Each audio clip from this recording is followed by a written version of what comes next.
Long before the fires of Erebor were rekindled, a shadow moved in the cold halls of the north, and its name was Azog. The wind howled through the ruins of Gundabad, carrying with it the stench of iron and death. Beneath those mountains, where no sunlight had ever reached, the drums of the orcs beat once more. They beat for war, for vengeance, for the will of one who had risen above the filth and ruin, the Pale Orc, born not of mercy, but of malice perfected. Azog the Defiler was no mere beast of the pits. He was purpose given flesh. Tall as a man, pale as bone, his eyes burning with the cold hunger of domination. He was forged in darkness, in the long despair after Morgoth's fall, when evil had no master but itself. In the forgotten tunnels of Gundabad, he rose from among squabbling tribes, his axe speaking where words failed. One by one, chieftains fell, their heads impaled upon iron spikes.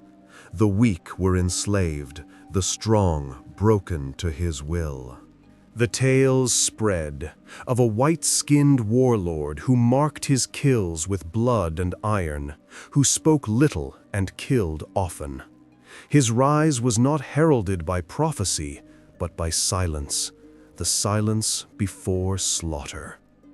When word reached the kingdoms of men and dwarves that Gundabad's fires had been relit, they dismissed it as rumor. But the dwarves of Khazad-dûm remembered.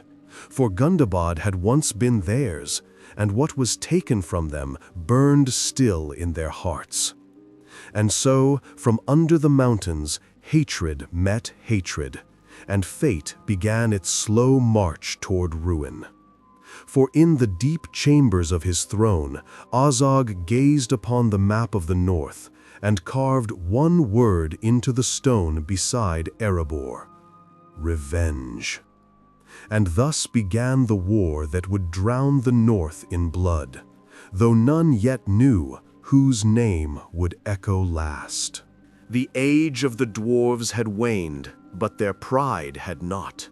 Thrain, son of Thrór, watched as his father, restless with old memories, took up the ancient map and spoke of reclaiming what was lost. Durin's halls shall ring again, he said, and those who defile our kin shall learn the price of blood. So Thrór set out for Moria, carrying only his crown and his name, a name that had once shaken mountains. But in the darkened gates of Khazad-dûm, no king awaited him, only Azog. The Pale Orc stood upon the steps of the east gate, silent as stone. When Thrór called him filth, Azog laughed, a sound cold and sharp as steel drawn in the night. Then, with a single blow, he struck the king down. The dwarves who followed found his head days later, a crude inscription carved into the brow, Azog. Beneath it, a purse of gold. "Price for a king," Azog had said.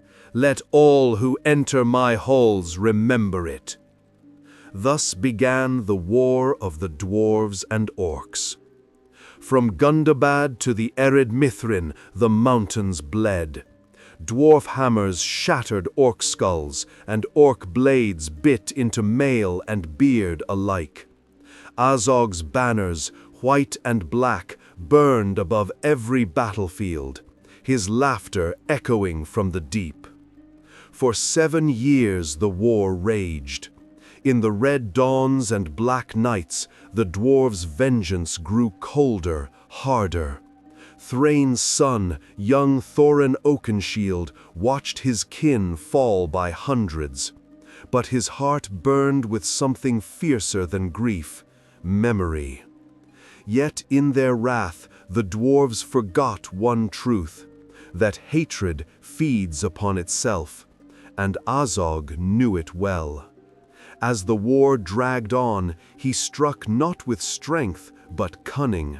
He let the dwarves come to him, drawing them into the chasms and pits where darkness itself was his ally. And so, the final battle would not be one of armies, but of destinies colliding, deep beneath the shadowed stones of Azanulbizar. There, vengeance would find its voice. Snow fell thick upon the valley of Azanulbizar. The mountains loomed silent, like ancient witnesses waiting for judgment. The dwarves came with all their strength, 7 houses united under a single cry, Baruch Kazad, Kazad Imenu. Their axes gleamed red beneath the rising sun, and their hearts beat with fury long denied. For at last they had come to end the Defiler. Azog watched from the battlements, the black banners whipping in the wind. To him, the dwarves were not foes, but offerings, sacrifices to his dominion. "Let them come," he growled, his pale face streaked with the blood of countless kills. "Let them drown themselves in the dark." The clash that followed shook the roots of the mountain. The air itself screamed with the ring of steel. The ground ran red with dwarf and orc alike. Thrain led his people forward through the storm, his eyes burning with madness and grief. Thorin fought beside him, his shield splintered, his hands numb. He had no thought but one, to reach Azog and to end him. Hours passed. The snow turned black with ash and blood. Still, Azog did not fall. From the heights of his fortress, he hurled command and death alike, laughing as each dwarf fell beneath his will. Yet, even in triumph, there stirred in him something he could not name, a shadow of fear. For in the eyes of Thorin Oakenshield, he saw something he had long forgotten: hope. As dusk bled across the valley, Thorin's war cry pierced the smoke. He lifted the oaken branch that had become his shield and struck down the chieftain who barred his path. The dwarves rallied, roaring his name, driving forward through flame and ruin. Azog met him upon the steps of the gate, white against the black. "Come then, little prince," the orc hissed. "Come, die as your father did." But Thorin did not answer. His blade sang, and for a moment the valley fell silent, as if the mountain itself held its breath. Thorin's blow struck true. The Pale Orc fell, his arms severed, his laughter turning to a choking snarl. The dwarves surged forward, breaking the remnants of his horde. When the battle ended, the snow lay still, red and white mingling like memory and blood. They said Azog was dead, that his head was mounted on a pike, his reign ended. But in the dark places of the world, rumors endured, whispers that he lived, maimed but unbroken, hidden beneath the mountains he once ruled. And those whispers reached far, to the east, to the strongholds of darker powers rising once again. Years later, when Thorin sought to reclaim Erebor, another shadow followed, the ghost of the Pale Orc. Whether Azog lived or whether his name had become a mask for another's malice, none could say. But the fear he sowed was real. The echoes of his cruelty fed the will of his son, Bolg, who took his father's banner and vengeance. And thus the pale flame of one evil kindled another. Azog's fall had not ended his dominion. It had scattered it, like coals in wind, lighting the fires of Gundabad anew. There, among the deep forges and broken tombs, the orcs whispered his name not with hate, but worship. He had become more than flesh. He was wrath immortal. And so, when the battle of 5 armies came, it was his will, dead or living, that drove the host of Gundabad forth. Azog's body may have fallen beneath the blade, but his shadow marched still, carried in bloodlines, in hatred, in the memory of vengeance unfulfilled. That was his triumph, and his curse.